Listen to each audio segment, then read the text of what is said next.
Buraxılış imtahanı 31-ci sualın izahı. Hansı sözdə 2 leksik, 2 qrammatik şəkilçi var?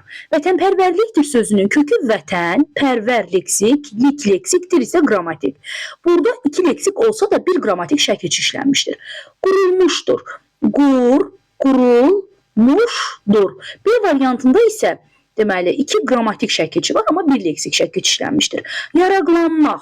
Sözdə deməli yaraqlanmaq. Burada isə bir leksik, bir qrammatik şəkilçi var. C-də deyil.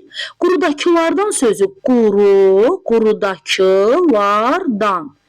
Burada bir leksik, 2 qrammatik var. D variantı da deyil. Uçqundakılardır. Uçdu nə oldu? Uçqun. Uçqundakılar cəmdir isə xəbərli şəkilçisidir. Cəm şəkilçisi lar və xəbərli şəkilçisidir. Həmişə qrammatik şəkilçidir. Dakı sifət düzəldən leksik şəkilçidir. Uç feilindən uçmaqdan uçqunu yarandı. Qınkin isə leksik sifət düzəldən şəkilçidir. Doğru cavab variantı Y variantıdır.